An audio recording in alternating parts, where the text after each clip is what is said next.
Hello, everyone, and welcome to the latest episode of the Belgian Football Podcast. My name's Scott Coyne, and I'll be your host for this episode. And joining me to dive deep into a real week of highs and lows in Belgian football is our very own resident Belgian and in-house Genki, Mr. Joris Beck. Joris, tell me, was your week full of highs or was it full of lows? A bit of both. A bit of a manic depression, I guess. But a bit of both, yes. No, all good, except on the team front, obviously. Yes, which we'll get to shortly. I thought we might start, Joris, with a real upper, a real high this week. We had the cup final on Thursday afternoon. For those watching this in the UK, very odd time to play a game like this, but we know people like to do things differently in Belgium and lots of things. So yeah, we had a sort of mid-afternoon kickoff on Thursday afternoon for that, which saw Union Saint-Gilloise win their first Croquet Cup, their first Belgian Cup in 110 years, Joris. That's a pretty long time to wait. And for a side that have been so good over the last 3 years, I have to say I was so happy for all of that, the playing staff and everyone at the club, because I felt they really deserved that, aside from the fact they completely dominated this game. Pretty miserable it was for the most part for Antwerp. They had a better second half, but really struggled to create anything. And a happy couple of days for the yellow half of Brussels. Yes, well, also a bit of a downer at the same time, I guess, because yes, the game itself was not the highest of quality. It was a deserved win, obviously, that yes, but it was not either team's best performance, which happens often in finals, of course. So I guess nobody really expected it. Also, well, I'm not sure. I might be already throwing the stat here then, but Antwerp are the only team that Union have beaten in the past 2 months, I believe, as well. So that's that's more running ahead of ourselves a little bit towards the competition games as well, the league games as well. But yeah, congratulations to Union. Really great to be in there to upgrade your European ticket, and well, it might not be the last upgrade of their European ticket they will have, although the chances are getting slim for that while I'm saying that as well. But congratulations. And like also there, I have to check. There's something is like that they could get even upgraded. I think if Dortmund win the Champions League as well, so that's even more good news if that would happen, of course, in their final. Yeah, so many moving pieces on this actually, on the European places. So kind of keep an eye on our feed and we'll keep you up to date with all the news on that. What I want to know from you, Joris, is did you have Koki Makeda down to score the winning goal? Because I didn't. Well, it was his second goal in the cup campaign, which is more than his league campaign. So that's that. But no, no, I did not. But of course, on a corner, everything can happen, and yeah, central defender can score. Of course, he scored as well again this weekend. So he's had a very very good week by his standards. But yeah, congratulations to Union Saint-Gilloise, first Belgian Cup in 110 years, and I really enjoyed seeing some of the social media coverage of that kind of coming out of Brussels of the 24 hours after the game. There was some really nice fan interaction and parties going on, and I did actually speak to a couple of very senior members of staff inside the club in the aftermath as well, who obviously had a very good time, judging by how long it took them to reply to my correspondence, which I was expecting. Speaking of highs, let's move on to another one. Playoff one, where the stakes are definitely rising. In terms of the scores there this weekend, Anderlecht beat your boys Genk 2-1. To ratchet up their chances of their first title in 7 years. We'll get to that in a second. Antwerp's bad week went from bad to worse, arguably. They lost 2-1 at home to Cercle Bruges. And in the big game of the weekend, the big pulsating game, which seems to produce cracking games these days, we were at one not too long ago. Club Brugge drawing 2 each with Union at the Jan Breidel on Monday evening. So shall we start with Anderlecht and Genk, Joris? Because a lot of Short news. vein. I thought I'd get your pain out the way first. You know, it'll ease the rest of the show in for you. Yeah, a lot of news kind of coming out of both clubs, really. It was a game in which I suppose individual moments decided it again. A real bit of quality from Jari Verscharen. I mean, such gorgeous weight on the lift of that ball. Really, really beautiful goal. Just technical brilliance. I thought, you know, before you tell us a little bit more about the Genk camp, I thought Arokadari had a pretty decent game on the whole. And the big takeaway from this is we now know that Anderlecht can win the title this weekend for the first time in 7 years if, and I emphasise if they beat their old nemesis Club Brugge and Union fail to beat Cercle. That's where we're at. Don't worry, Club Brugge fans. I know, and it is worth pointing out, that you can also win the title if you beat Anderlecht and win on the final weekend as well. So that's going to be a hell of a game coming up this weekend in Brussels, Joris. But lots to talk about from a Genk perspective, because did they deserve something out of this game, do you think? Yeah, maybe a draw would have been possible, but it was a bit the same issue as before, and I felt so the efficiency was not there, and I also felt Anderlecht actually in the first half their press was quite well. Genk was dominating the ball possession, but Anderlecht's press was quite well, and they basically by their press pushed Genk backwards and forced them to play the ball backwards instead of forwards, keeping them away from their goal. So in that sense, I think that went well.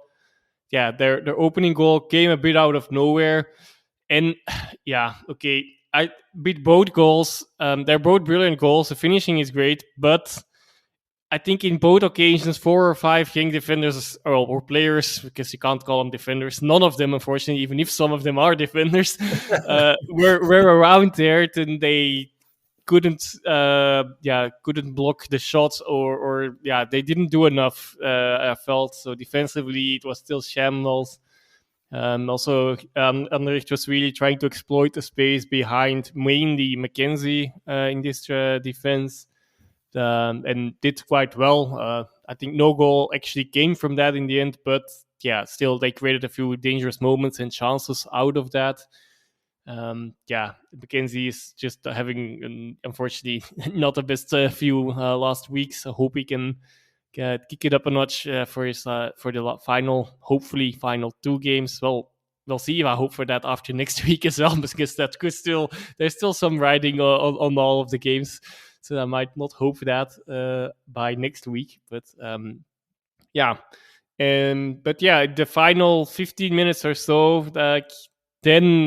that's funny how it goes sometimes. I guess Anderlecht against Cercle Brugge last week, or was it 2 weeks ago, had it as well. And then now Genk had it against Anderlecht. We also saw in another game we will talk about soon how things changed. The whole complexity of the game changed. Because after the 2-0, it also felt like it was over. I also said already, I fear like this will be a drag of the end of the playoffs, which still could be the case, of course. But then the 2-1 also came a bit out of nowhere, and then Genk were pushing and just they were not creating enough, but they were really forcing Anderlecht back in a manner that Anderlecht had not even done throughout the whole game. So that it really got still exciting, and the 2-2 was closer than a 3-1, while before the 2-1 I would have never thought that. I would have thought even maybe 3-4-0 could happen. Also taking into consideration what happened earlier in the week, of course. We were talking about it last week already, and Frank, I thought he would leave. I more or less knew he would leave by the end of the season, but I did not expect him to leave, by the end of the season. Yeah, Before the end of the season. you're giving me the perfect segue into what I was going to ask you about next. We now know that Wouter Rankin has left Genk. In between our conversations last week, it happened a few days ago. We expect him to be confirmed as the new T1 with the Buffaloes at Ghent. Probably over the next week. We'll wait till the season's done. Possibly the playoff, the European playoff that Ghent obviously still have to play as well. They may want to hold fire until that's done. So it'll be interesting to see the timing of when this is confirmed, because Big Hein, obviously it was confirmed today that he would be leaving. Something else we've known for months actually. It was confirmed today by the club that he will be leaving, and he was a very frustrated figure this week at his press conferences. Joris Big Hein, he was asked incessantly about Rankin, and he said he was speaking about how annoying it was because he can't talk about games still to be played and other things going on at the club. It's a distraction which doesn't help, and of course, as we know, they lost this weekend as well, which Hines said somewhat amusingly afterwards. I thought he said, well, maybe it's just as well because of everything else that was going on. He's had a difficult week. Yeah, I mean, the situation with Rankin obviously escalated very quickly. It's worth pointing out for those who don't necessarily know the detail that Rankin himself made the decision to jump. The club were saying up until very recently that they were open to continuing conversations about, whether they might stay together next season. But Rankin, I think, had already decided that the relationship wasn't what he wanted it to be, particularly with the board and the sporting directorate. So he was the one ultimately who made the decision. And I think the club wisely, as soon as that was obvious to them, felt, well, it has to happen now. So it's not. This reminds me a little bit of the Ronnie Dyler situation. It's not quite the same, but a situation where a manager leaves in not ideal circumstances, and it creates uncertainty and less unpleasantness than in the Dyler situation. But it probably could have been handled a little bit better, couldn't it? Yeah, I feel like, okay, now I'm only following the party line, so that's the only side of the story we know. But like that, apparently he would have said it before the games against Club Brugge after, while Genk, and that, it sounds really far away now, but like when Genk actually were close to being inside the shout, far away still, but shout for the title as well. Yeah, and after that, they haven't gotten any points anymore as well. So yeah, it might not have to do with it, but okay, I guess it anyway influences the playing squad regardless. Okay, I guess officially maybe he would not have said that, but these things trickle down towards the playing squad inevitably, I guess. So although I mean, can't really blame the mentality for most part of the games. Of those games, also mentality is always difficult to judge from on screen. But yeah, weird timing definitely could have been handled a lot better. Probably from both sides, but so far we don't know the real spicy details yet.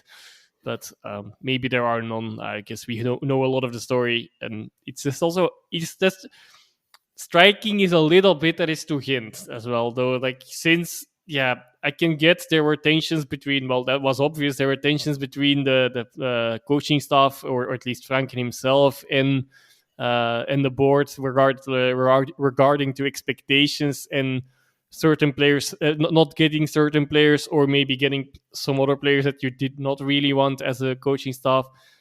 While at Ghent, they also just, and the main thing is, of course, that was in this case probably still the striker position. While at Ghent, they just sold their three main strikers in the winter, of course. So that's two of the three main strikers and another attacking talent. And that was already okay. I know Ghent is going to sail a different course, and it's starting a new project and so on. But this was already under that new ownership. Maybe there with the necessities coming still from the old ownership, but still feels a bit weird. Feels like a step sideways, but okay, who are we to judge? But that's more a part that I'm also interested in. Yeah, it's an interesting way of putting that, whether it's a sidestep, because it does seem like Vranken and Ghent are quite a good fit, but it seems like that for the same reasons that Vranken was quite a good fit at your side, Genk as well. You know, they are the same reasons, and sometimes I think when you know that your relationship with a board is perhaps not repairable, you know you're not going to reach an agreement on a position, then psychologically I think sometimes you make the decision that it's perhaps best I exit for my own benefit as well. While we're on the subject of musical chairs and T1s, do you have a personal preference for who you would like to see come in? Because there are some names that have been bandied about, but yeah, who would you appoint? I've this time I have really not given it any thought much. Not much thought. I've no real favorite, but I guess if we stay inside the Belgian league, probably Fink might be a good fit. Mm-hmm. Given is also considering not only the results which have been good, but also working with youngsters and making them better. That might be a good fit. Of course, we can't disregard Muslic. What he's doing at Cercle is really amazing. I don't know if that style would be a fit, but also we don't know if maybe that style would be slightly different with different player material. That's something that lies in the future. If he ever leaves at Cercle, which most likely is going to happen, but when is another question still. But Yeah, it's an I interesting guess one. that are Yeah. two names too that come to spring to mind for me. But yeah, not one I will really back 100%. I really want this one, but yeah. Yeah, we'll see what happens on that one. There'll be movement on that probably quicker than we think, as there always is in Belgium. Let's move on to the next playoff one game this weekend, which is full of uppers and downers, depending on which side you support and who your sympathies are perhaps with. The Bossel Stadion, Antwerp's bad week, as I was saying, went from bad to worse, losing 2-1 at home to Miran Muslic's Cercle. And actually, that was Cercle's first win over Antwerp, I think, Joris, in 4 years, but their first win at the Bossel in the top flight since 1995, which is a pretty wild stat in its own right. Kevin Denke, of course, who's been the main man for Cercle all season, getting his 27th of the season, coming courtesy of hoping the ground opens up and swallows you moment for poor Yella Bataille. Really, really, really horrible. But Big Kev, of course, winning the Ebony Shoe last night as well, which, of course, is the award that goes to the best player of African origin in Belgian football every year. 27 goals in 36 games. Really well deserved. There's going to be lots of clubs interested in Kevin Denke's signature over the next few weeks. There's no doubt about that. But also, I thought that La Martial was brilliant again this week. Lopez and Summers all really strong. And Cercle are odds-on favourites probably at the moment to grab that European playoff spot against Ghent. To be fair to Antwerp, although they have had a really miserable week, shout out from me anyway for Alhassan Youssef. I thought he was decent this week. Maybe one of the few positive takeaways from Antwerp, a club a bit like Ghent who are about to pivot their sporting position and to go on a new path, Joris. Yeah, I'll have to correct you first. Like, Cercle are on course for a straight ticket for European football because it's now because Union won. It's the fifth place team that would have to face Ghent, as we know now already. Okay, still might end up to be Cercle. There's 2 game days to see, but I think you meant the position they're in at the moment. So I said it was fast moving. It's been fast moving since I spoke. Yes, yes, exactly. But yeah, that's yeah. I knew I hadn't looked it up or written down this time, but I knew it was a long time since Cercle Brugge had won against Antwerp in general. But I didn't know it was that long since they won at the Bosel even. But yeah, who isn't winning at the Bosel? Like Antwerp have lost all their 4 home games against the playoffs so far as well. Contrary to, I also want to circle back quickly to a previous game. Well, we make these connections with these games anyway a little bit more, I guess. But Anderlecht have won all their home games so far, and I think I've thought about that a few weeks ago as well. Like if they would do that, it might be enough. It still could be true. I think still they probably will know. Well, it could be. Yeah, it might be, and we'll know on. They will know before the game even next week if it would even be enough. But they better win it. Of course, it's probably the most difficult one as well against Club Brugge. But okay, we were to on Antwerp Cercle Brugge. Yeah, deserved win from what I saw from the for Cercle. Really good finishes from both Le Maréchal and Denke. And Antwerp. Yeah, they really are having a poor end of the season. Also with a lot of financial stories around the club as well, and doubts about a manager. Doubts. Okay, it's also there will also be a new manager there, and a lot of players leaving. I saw some funny comments. I don't remember where it was, so I'm sorry if I'm not giving someone credit here, but a manager linked to the position of Van Bommel is Alex Pastoor, which means pastor, of course. And that would be a good fit with one of the players that is still going to be there and actually scored this weekend as well, which is called Kerk, which means church in Dutch. So yeah, that would be a good fit, definitely. But in that sense, but jokes aside, there's actually no clarity on that. It's only a rumor that he might be the current Almere City manager. It's known that he will leave Almere, but whether that will be to Antwerp or that he takes a break or goes to any other club. No, I think that's not announced yet. But but deserved win for Cercle. They are really in pole position for fourth spot and putting Antwerp down as well. I think they can't be caught by Antwerp anymore even, so Antwerp is only fight for fifth position, so that playoff spot against Gent. And the interesting game coming up, of course, is Genk-Antwerp, between the two sides that are currently fighting for that. Genk might still be, they could still overtake Cercle, but if Antwerp win in Genk, they also come within touching distance before the final match day of Genk for that fifth spot. But they really need to win, otherwise they are bottom in the playoffs even before the last game plays, and that would be a game, the home game against Anderlecht actually as well. So might be interesting for multiple reasons still. That's what the playoffs do with you and with the league. They keep you on your toes, don't they? Yeah, I think there's going to be huge change at Antwerp, like with a lot of clubs this summer. They're moving to a footballing model that's probably closer to the one, or certainly the model they should arguably always have gone for, and that is prioritising the development of the academy and bringing through players that accrue sell-on value, much more of a self-sustainable model. The days of spend are definitely over for the club. It's just it's going to take some time to turn that ship.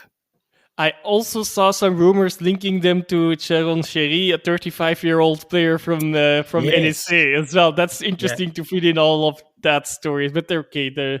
That's just a rumor, I guess. It has been published, but we don't know how credible these sources were.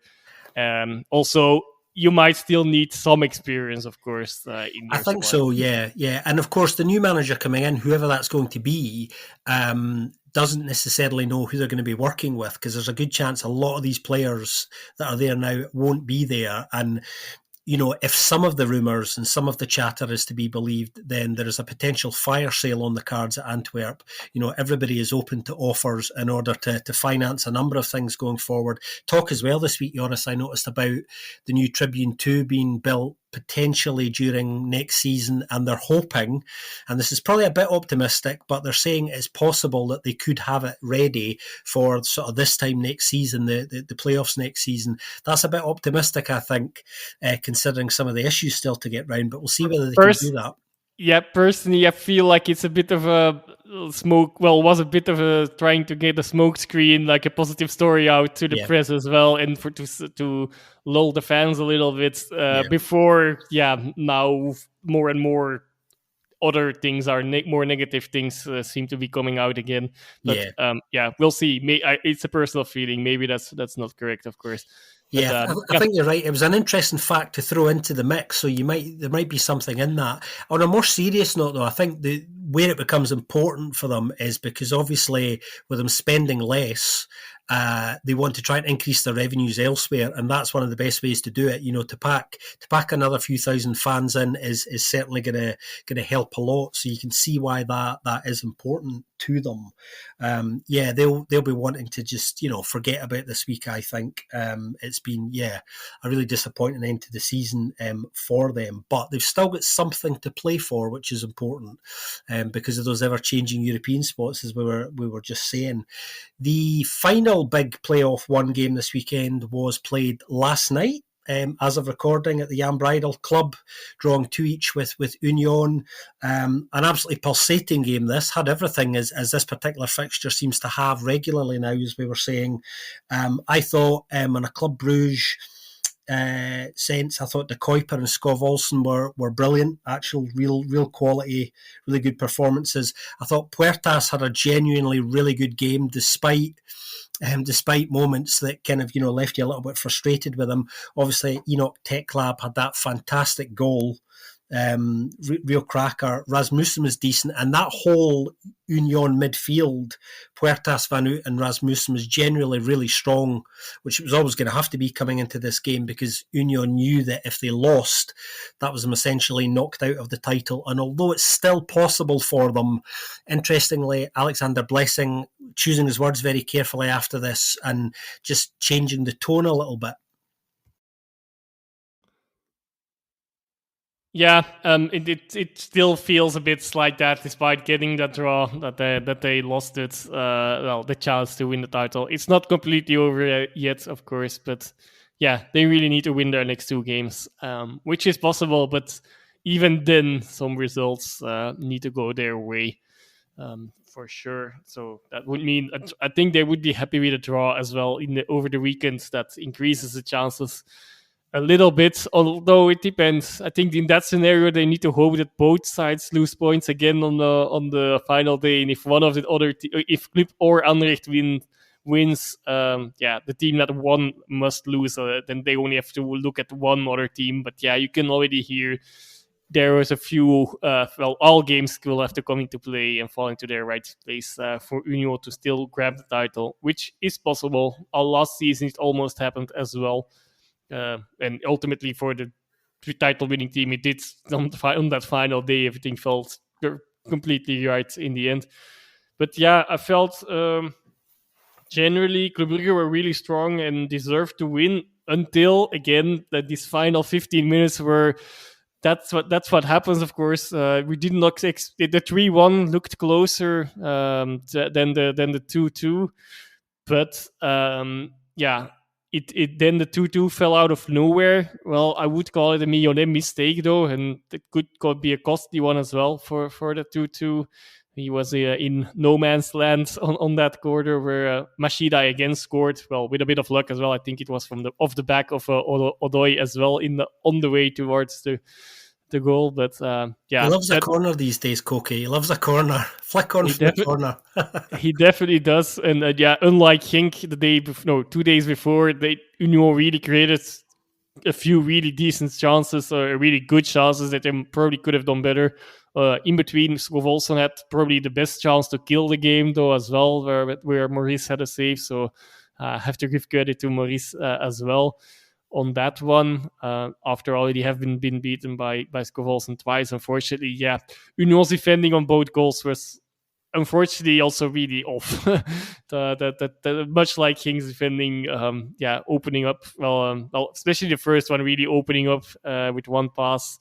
Maybe they wanted to try an offside trap, but that did completely not work, even by two players, I think. But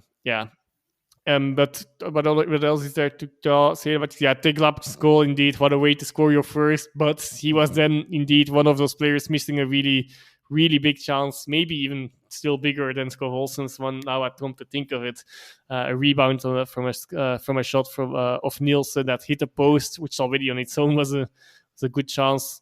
from an outside position. But then he did not convert that one. It was not the easiest one to convert. He did manage to put it goal bound, but it was clear there were a few more bodies that maybe could have done it a bit in a more composed way. Then maybe the whole story of the game could have been differently as well. And the 2-2, and I think that second half probably is that during that second half I really was thinking, yes, this is what the playoffs about. Like, what can you have against this? I know let's not go. I know there are different opinions on this, but specifically during this half I was like, yes, you really do not get this kind of things. And such end-to-end game, fast pace, could really go both ways, and cracking goals as well in between, sloppy defending, some bad goalkeeping, good goalkeeping, everything, balls in the post, everything was in there. But maybe something that could be more crucial than we currently think as well for Club Brugge's side then is, well, okay, there's 2 points. Of course, one, if they would have won, they would be in pole position. Now they lost first place to Anderlecht based on the regular season endings. But also the second thing, of course, the unfortunate collision between Nusa and Thiago, which ended up giving Thiago a medial ligament injury. Anyway, he will not feature anymore. It could have been worse. It's not an ACL. It's not going to be out for 6 to 8 or 9 months, but still a few months. He won't be playing anymore in the playoffs, and that could hamper their chances now as well. And just a little bit of irony. I'm not laughing at it. That would be really cruel with injuries, but just that it is a bit irony though that it's Nusa hit that precisely Nusa, the other Brentford target that hits the player that ultimately goes there for a big sum of money. And okay, luckily it's not as bad, so that his chances at Brentford won't be too much hampered. But for his ending at Club Brugge as well, it is a bit. And it has to be said, he's been really has been giving it his all, despite the transfer being already official. And that doesn't always happen. I guess you could also easily tune out and already think, okay, I'll save, don't take any risks, and be ready for next season with my new club in a bigger league.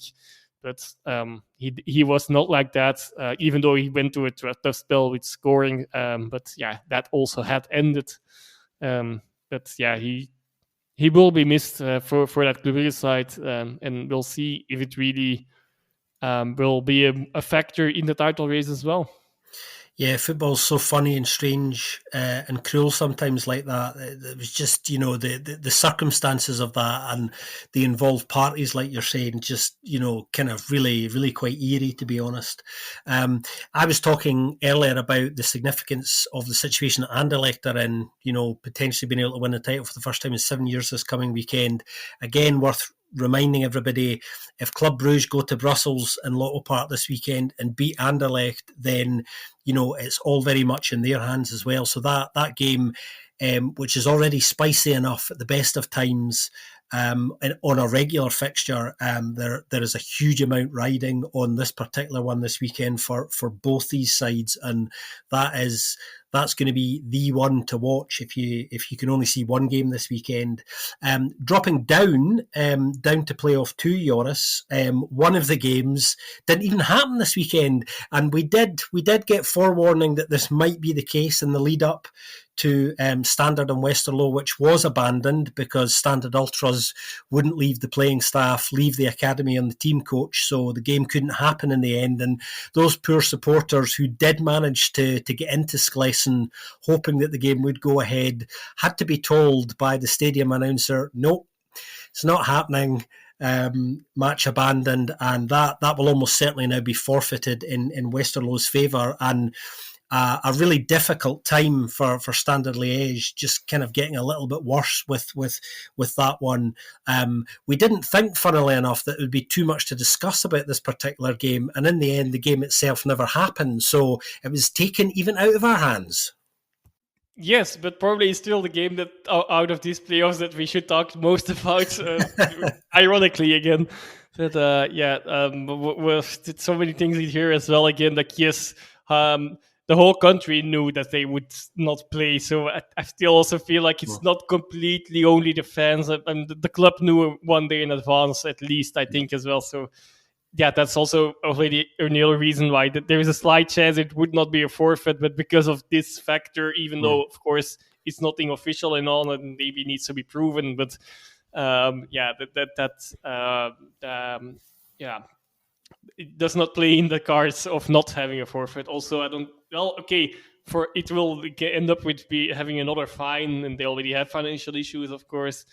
That does not help. What else is there to discuss? But yeah, there's talks about the fans doing this for the remaining 2 games again as well, and if they do, then Standard will forfeit the whole season. And I've wait for that. Wait for what the consequences are of that, because I do believe if that would still happen, then all points gained against them and or dropped, or well, they're just scrapped. So that don't want to imagine the implications on the very tight title race on that, for example.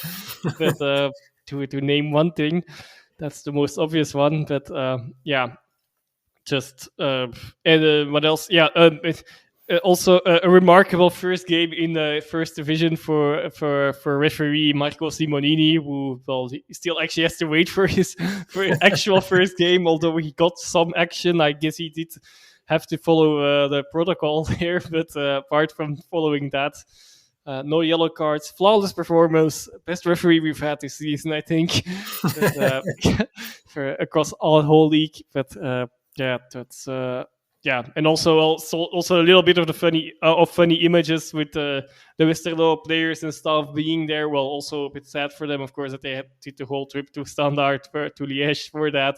But while it was already quite clear, even when they left, I guess that this game would not really go through. But also they did not have the official match balls either, because also that was all blocked and so on.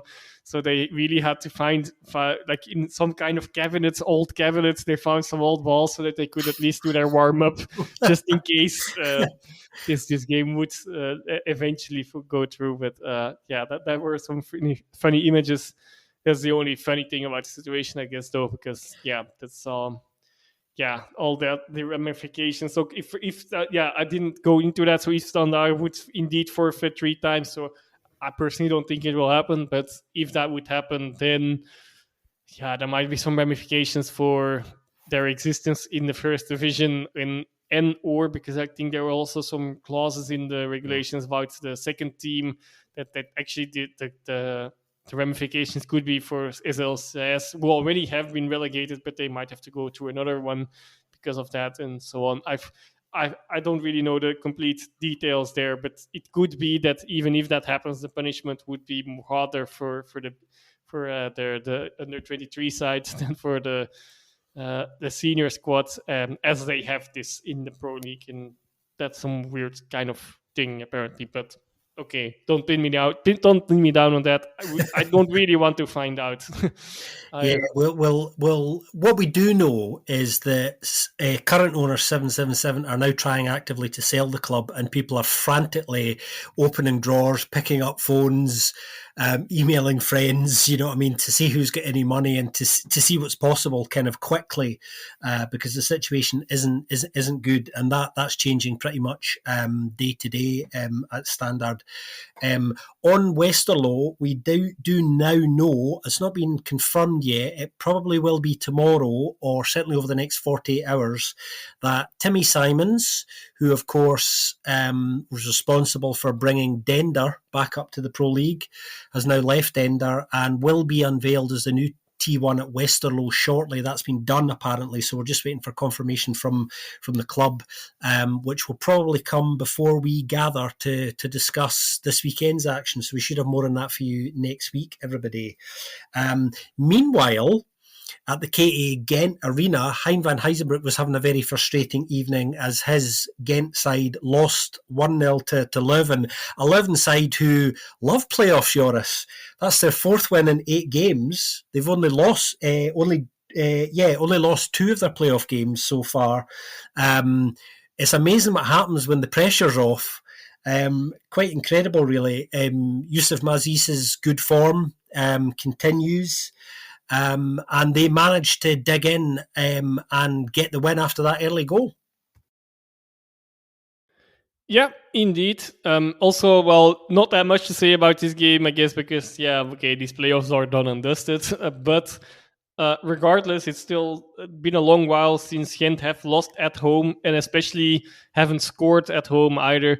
Again, I did not find the time this week, unfortunately, I have to be honest here, but to look up precisely how long ago it's been. But I can assume the home loss, probably not that, might still have been this season, but the not scoring at home, that will really have been a few years back, I would presume. But yeah, really not that much to say about this game. I guess the main news was indeed Franke most likely coming, all but done, and Van Azenbroek leaving at the end. And this can't be too good for their confidence in theory, I guess, just the stats being ruined. But, well, it all doesn't matter either. That's another way of looking at it. Absolutely, yeah.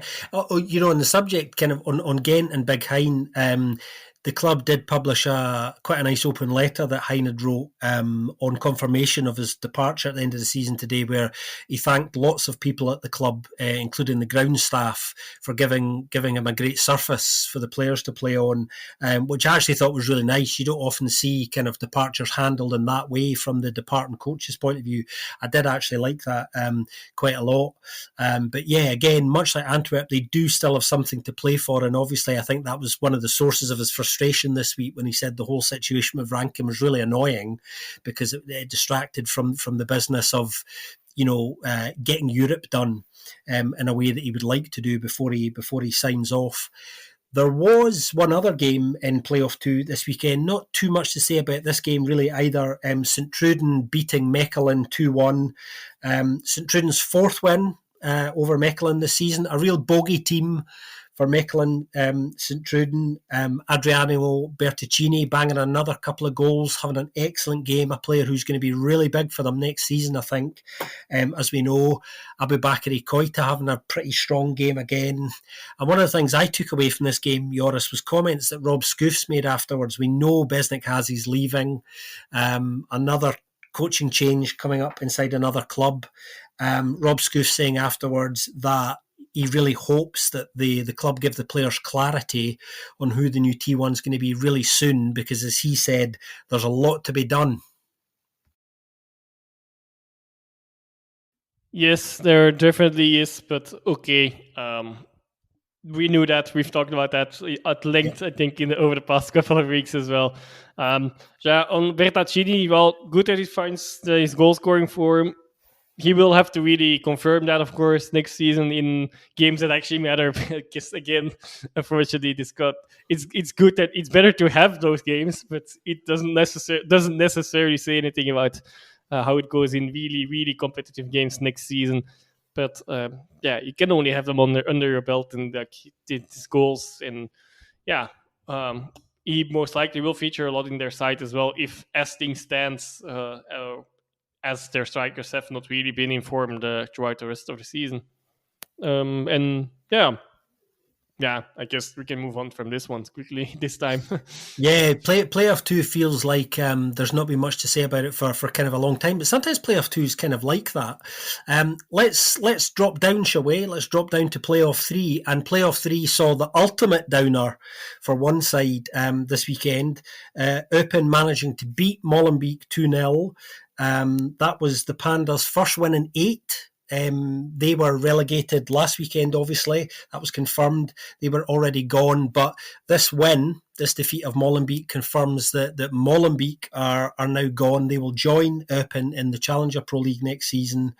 And Molenbeek kind of have gone from thinking that perhaps they'd saved themselves to it not quite happening for them at all, really. And Yannick Ferreira this week with some quite interesting comments. I thought, Joris, he was talking about obviously the disappointment of being relegated, but he was alluding to the fact that he felt that perhaps they had done enough, that they'd turned a corner with those 2 wins, they were on the right course, but he realised, and this was the bit that I really kind of found interesting, what he didn't realise was that the extent of the mentality issues and effectively the mental state of the general playing squad was so poor for a variety of reasons he didn't go into. We could probably do a separate podcast on all of that, that he almost felt it was insurmountable in the end, almost admitting that this, he felt this was going to happen, which was really interesting. But I thought his team selection this weekend, although he's chopped and changed a bit, we didn't see any Messi or Makhtar until the second half in the game, when they were chasing things. Big players who can create things for you and score goals, obviously. So I would have thought in this situation you would really need them and want to start them. That was slightly strange for me. But then also Uber being at fault as well with at least one of the goals. And that's a really interesting one because Yannick Ferreira, one of his big calls when he came in was to bring in Huber, wasn't it? And of course, he's been at fault in the game that ultimately seen them go down. Not entirely his fault, of course, but that decision's come back to kind of haunt him a little bit. But yeah, a painful week for Molenbeek going down, and that's another club in which, you know, there's a degree of chaos around at the moment, you could say. Yes, and also, well, it's even more painful, of course, knowing that if they would have won against a team that was already relegated, then they would not be down yet, at least. Maybe it would still have happened, but they would at least have the Kortrijk spot in that playoff. And now it's a really sad ending of their season. But yeah, that it was very typical, I guess, indeed, that a typical way to go down and concede goals in your final game, with indeed a goalkeeper who were, especially then with him being one of those choices, as you already told, of Ferreira in goal, and then a very clumsy own goal. I don't think Hubert has much to do about that, but outside of potentially communication, but I don't think there was like that thing. The tackle was already going anyway. On a cross that was going, well, probably very slowly, even going towards his hands normally, but if it wasn't for the defender sliding in and just tucking it in. But and that's curtains for them, and interesting times ahead for as well. Just we'll see how they fare. For Eupen, on the other hand, I guess good to finish the season at least with the first win in these playoffs and having a clean sheet for a home crowd, even though there were not that many people as you would expect, since there was not much riding on this game for them anymore. The only thing is also, of course, here, what if that foul that was just outside the box was initially put as a penalty? That's one of the what if moments for Molenbeek now. But okay, I guess over the course of the whole season, many teams have a lot of what if moments, but you can't pin it down to one. But that's definitely one that will stick a little bit in the minds currently still, maybe. It was very narrowly outside and overturned by VAR, and if that would have been a penalty and a goal, I think it would have been the equalizer, or maybe even the lead for them. Yeah, who knows what would have happened. But yeah, all in all, I guess two relegations that were, I think deserved is maybe the not the right word here, but like did not. Yeah, I think indeed two teams go down as that would not that deserve to go down, I guess, in comparison to the other squads. And that's a sad ending for both of them in this league. Yeah, for Molenbeek is straight going down, of course. For Eupen, it's been 8 years in the league, their longest spell in the league ever. I think they now are total 9 or maybe 10. I don't remember if they immediately went down the first time. definitely we'll have to see, because both sides there's some ownership issues, and like with many teams in Challenger Pro League or in Belgium in general, even. Well, interesting times ahead. Yeah, there was, of course, one other game in playoff 3, and that was the game that Charleroi won 3-1 against Kortrijk. Kortrijk, of course, the other side, who could have gone down but didn't, courtesy of the way things panned out at the weekend. Kortrijk not playing very well, really, at all this weekend, not responding positively to the nerves and tension around the situation. Charleroi being very professional, getting the job done. And Charleroi have actually had, Joris, a really good playoffs.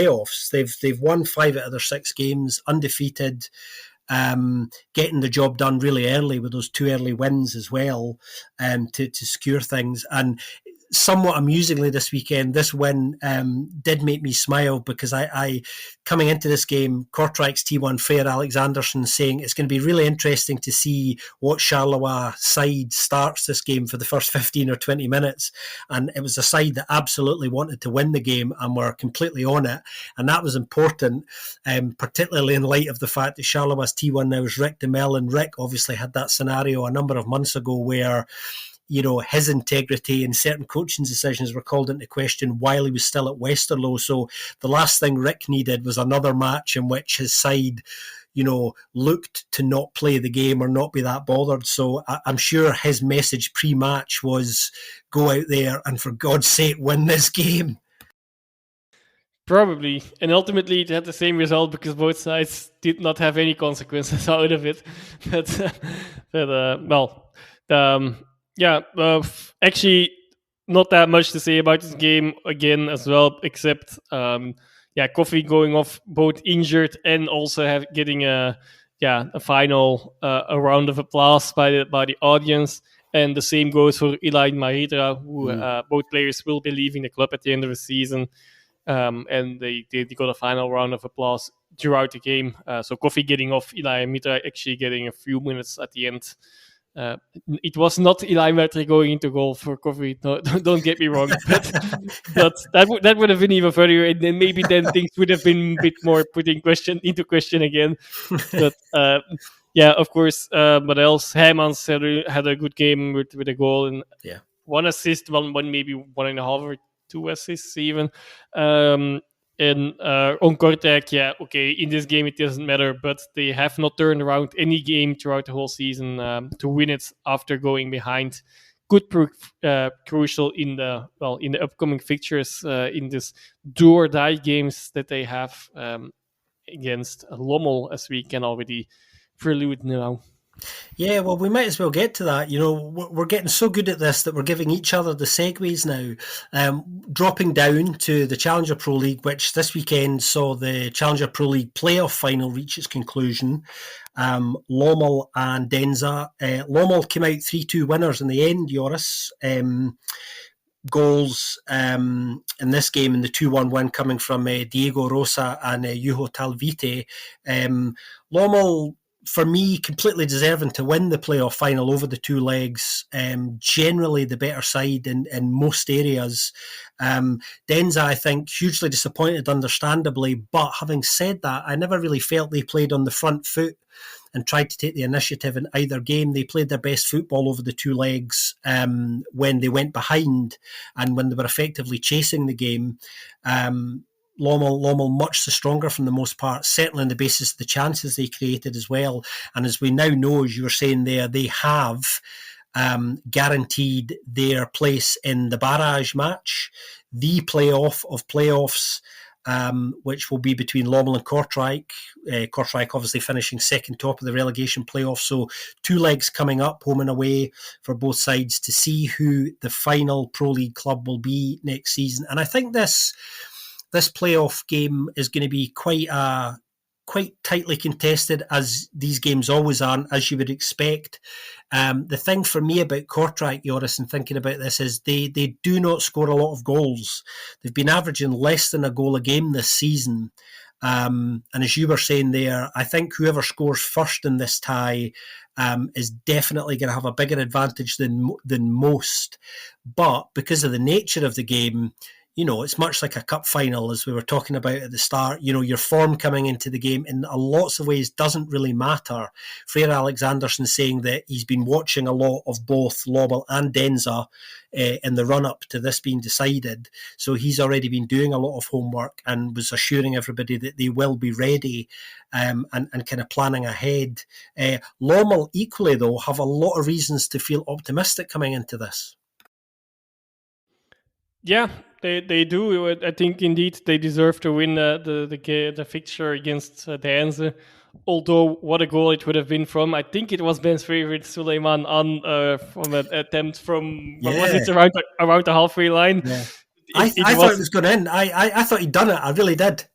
Well, it was not down to his shooting, but the great reflex from the Lommel goalkeeper kept it out in the end, and in a good way even, because you also often see keepers stumbling when it's indeed going the right direction. He managed to avoid that, okay. Kortrijk in Lommel, it's really a tight fixture. I would think indeed maybe mainly because of the Kortrijk issues to score still. Although that has gotten a little bit better over the past couple of months since Alexandersson got in, but regardless of that, they've been better defending. But I think the same can be said. The opposite can be said for Lommel. That they might be better up front, but at the back they might be sometimes leaking. So really even tie just on that. But okay, I guess I've always said I expected the team in that comes out of the relegation playoffs to be the favorites for this fixture. I still will put my money, if I really have to, on Kortrijk. But it could be more even than I've been alluding to before. And on Lommel, it's also interesting that the run of fixtures they had, or the playoff fixtures they had, they're all following the River Leie, beating Zulte Waregem in the first round, now against Denze, and now a bit further still to Kortrijk. Yeah, it's also noteworthy that they're from inside of Flanders, quite far away from each other as well. So at least there will be a lot of traveling going on on those days. Yeah, it's going to be really interesting, and the first of the two legs comes up this weekend, so we'll definitely have the halftime report on that game for you all on next week's BFP. Lommel coming into this game obviously in a lot of confidence as well. Joris, arguably more confidence than Kortrijk, because Lommel have been on a certainly more of a winning streak. That's for sure. But one thing to watch out for, I do wonder, is the physicality. We know how physical Belgian football is generally at lots of levels, but I think Kortrijk will be slightly better attuned, I suspect, to the potential physicality required to be stamped on in a game like this. So it'll be interesting to see how both sides adjust to that, because I know in recent years, in recent playoff finals like this, the Challenger Pro League side has been bullied a little bit physically as a way of dealing with that. So that's something to kind of watch out for, particularly with that Kortrijk defence arguably being a little bit better. But yeah, a fascinating encounter set up there. Well, I think that's just about it for this week, Joris. We've covered a really exciting week. Lots of ups and downs, as I was saying at the start. We're now going to go out in a downer, because that's the end of this episode. But you can give yourself another upper by listening to it all again if you want, or telling a friend about it. So make of that what you will. If you like what we do here at the BFP, and we know a lot of you do, then please feel free to leave us a little review on your podcast platform of choice. Equally, we do have a Buy Me a Coffee. So if you'd like to leave us a little donation that helps us do lots of things here, then please feel free to do that. You can find the link on our social media. And likewise, if you want to drop us any listeners' questions, then please do that as well. There might be quite a few things to discuss around listener questions next week, depending on the connotations of what happens this weekend, Joris. Have a brilliant week, everybody. You too, Joris.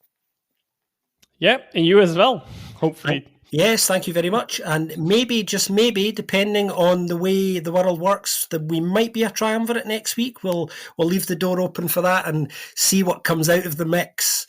Thanks very much for listening, everybody, and we will speak to you very soon on another episode of the Belgian Football Podcast.